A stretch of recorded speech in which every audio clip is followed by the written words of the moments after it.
you are going to enjoy this video so much. You are going to be eating non-stop.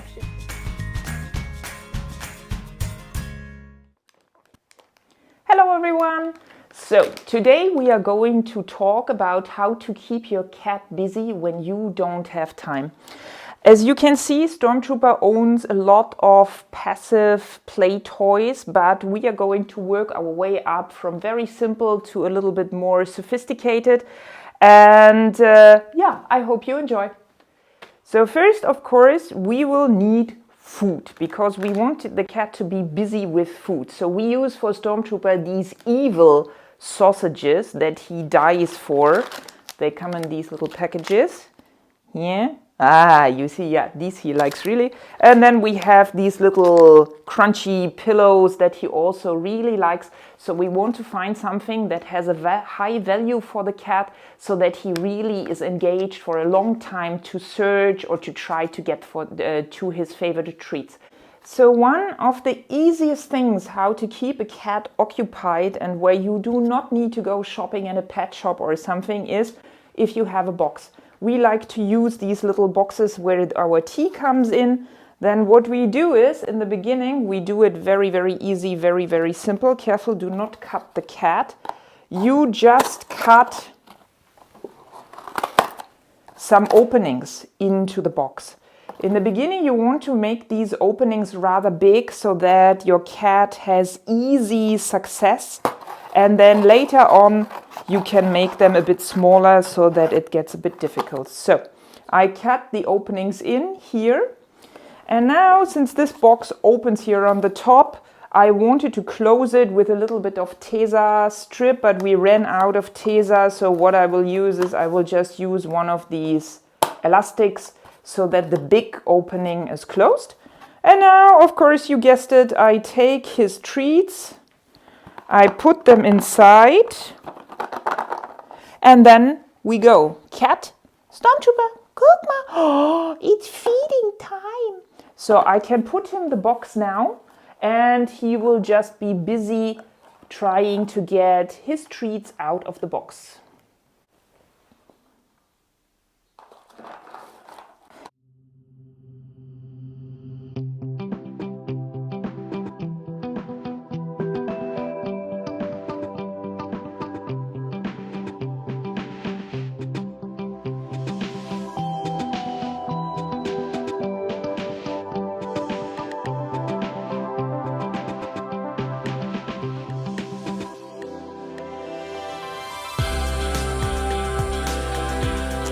So the next thing we have here is it's a feeding bowl. So it has little holes, and this one here in particular I can open and close, so I can make the openings bigger for the beginning when the cat is relatively new to this kind of toy, or I can make the openings smaller when the cat is already a little bit more practiced. This one has an opening here where I can put the food in, and then the idea is he rolls it through the room and the food will fall out. So we have used this with Stormtrooper, and it is kind of okay. The problem is that for the time being, I haven't found the perfect opening yet. So either it's too big or it's too small. Either the food comes out immediately or it doesn't come out at all. Nein! And so I haven't found the perfect opening yet. But we will just show it how it works. I have opened it now very wide. Now you can hear it makes a sound also. So Stormtrooper will start, the idea is the same thing. So Stormtrooper will start pushing the ball through the house, and then every time he rolls it, something will fall out. Now this ball also has another big disadvantage because we are basically constantly looking for it. So he uses it, especially when we are not there, he uses it, and then it has rolled under some cupboard, it rolls down the stairs or whatever, and then it is gone.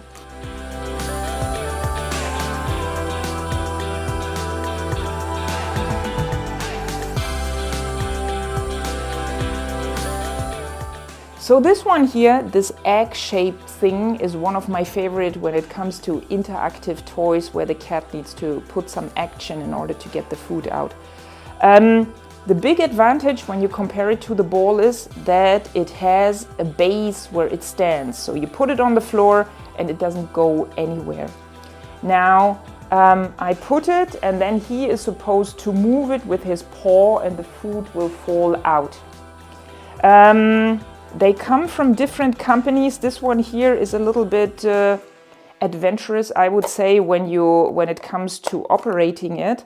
So it has these different layers that you can place in different positions. You can open or close the holes so that it becomes more difficult for him. In the beginning, of course, you would take these things out and just fill it with food. Stormy! So that the food will fall out very, very, very easy, so that the cat gets the hang of what you want him to do. Come on. So we place it, it's very simple now, and he will start moving it with his paw, and immediately, you see, the food falls out. And you can see what I mean already, the egg stays, no? It doesn't go anywhere. So this is really a big, big, big advantage. You can see the last one fell out now already. So the cat has a lot of success here. This is very important if you want to get them to use these toys. They need to be easy to operate in the beginning so that they really understand what they are doing. Then, when he knows already what he's doing, I can insert these layers that make it more difficult for him. I make sure here that the holes are really open. And then I close it again. So now I have inserted both layers already because he knows what to do. And then we fill it again with food. I've filled it with treats. He can smell the treats from up.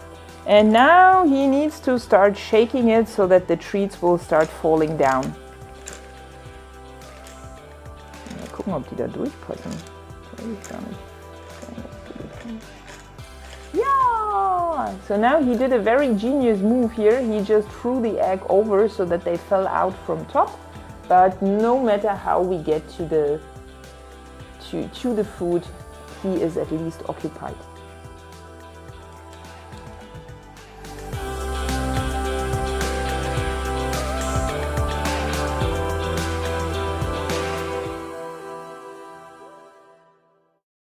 So now we come to a different form of activity.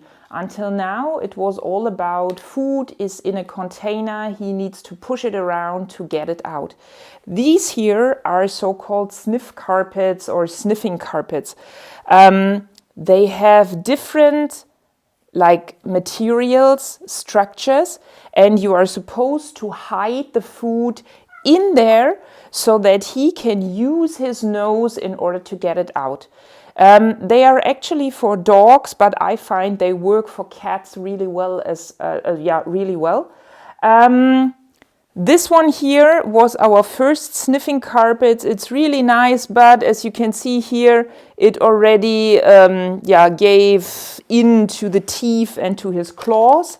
And this one is a newer one. The material is a little bit tighter, and I have to say these obstacles that we have are also more difficult. We use for this something that he really, really enjoys and that really has a strong smell. So these sausages, I do not know what they put in there. They smell quite, they smell quite strong. So what we do is we place them into the different areas of the carpet, and while he searches for one, we hide the other stuff. Of course, if you want to do this when you are leaving the house, you would hide this while he is not around, so that he then gets the full search experience. But in the beginning, I would really encourage you to stay with your cat or your dog, and to help them also to find the stuff, so that they, again, on one hand, it's nice because they will then hunt together with you. And on the other hand, you really teach them how this is supposed to work, because a lot of cats might not be used to using their nose a lot, or a lot of dogs also. So we want to be together with them and help them. Now this carpet, Stormtrooper knows it really well, so it's easy for him. But with this one here, the blue one, he is having some problems and difficulties. He usually does not find the food. So we will use this together with him after he is finished with this one, and then we will show you how we show him where the food is hidden. So you can see how he is nicely occupied here all by himself. And using the nose and sniffing a lot is very, very, very hard for cats and dogs. So it makes them really, really tired, although they are not running around. So this is an exercise where after they have used the carpet, they tend to be really tired and need to take a break. And they are also very happy because they do something that is in their nature.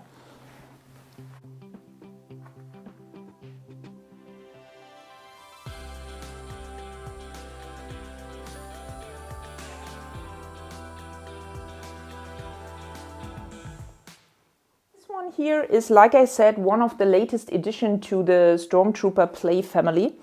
I like it a little bit more because on one hand it's more difficult for him, and on the other hand the material is much heavier. So he cannot, like the other one, he cannot like lift it up so easy. But like I said, we will work on it together with him now, so that he has a little bit of success, because he has not been doing so well. So we will hide the food again so that he sees it. I also leave the pieces now a little bit bigger than before. So they have, this one is supposed to be like the easy zone. So we have like this little bucket here, and we fill something in here. Then we have this logo where we can hide food. You see, this one here is more tricky because he has to open it. And then we hide food in here as well, in between. And so he sees me now hiding the food. So it will be very easy for him to follow. And this is what I want, because I want him to be successful at this carpet so that he knows how to do it. Now we have hidden food in here. Guck mal. Guck mal. Yeah. So I let him a little bit open this thing by himself, but I show him first. So now you see he has understood how to open it. So next time he will be able to do it by himself. Stormtrooper, guck mal. Guck mal, guck mal da. Oh, ja, fein. Bravo, gut. Guck mal da. Guck mal da. Guck mal da. So I make it really very easy for him, so that he understands, okay, this thing has food for me. It would be good to check it out from time to time, and also to check it a little bit more thoroughly. Ah, very nice. You can see how he has to fight with the carpet here to get the food out. Yeah. And every time he gets his food, he rewards himself. Stormtrooper. Here we don't have anything. Guck mal. I know he's not sure if it's empty yet. Guck mal. It's empty. Guck mal, da. So I show him now that we have hidden something in this meadow, and he will find it all by himself. Good. Da. Now I show him that there is food hidden here.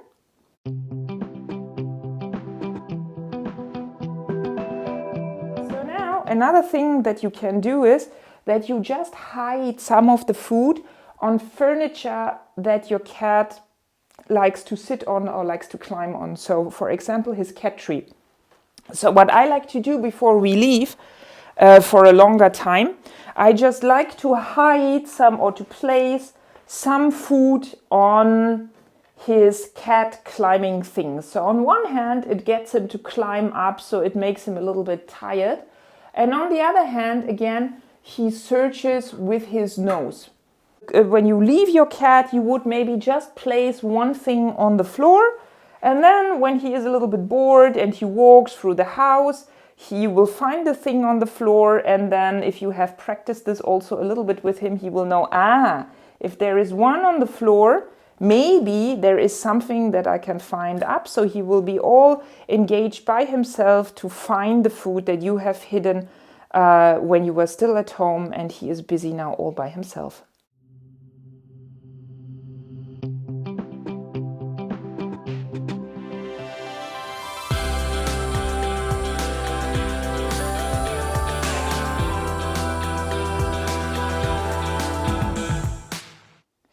So this is the latest thing we have been trying out. It's called a lick mat.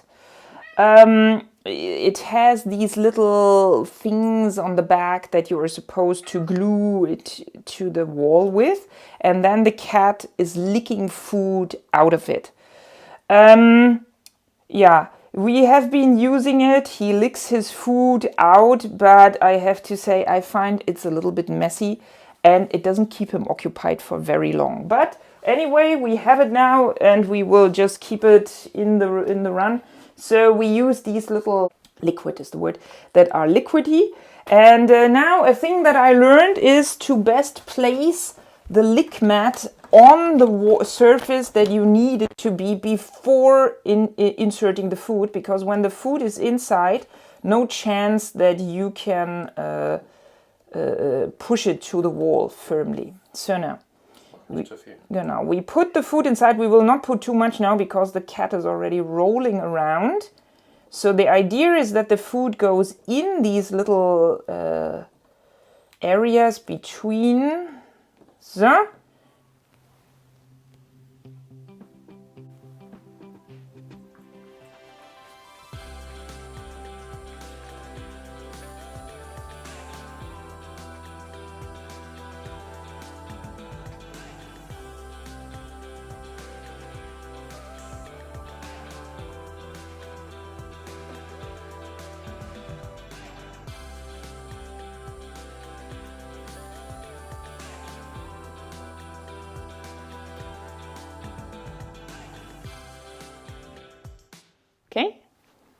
Okay, so that's it. So now I hope you got a few ideas on how to keep your cat occupied while you are not at home. And if you're wondering why you should do all this action, it will keep your cat definitely from destroying your house while you are not there.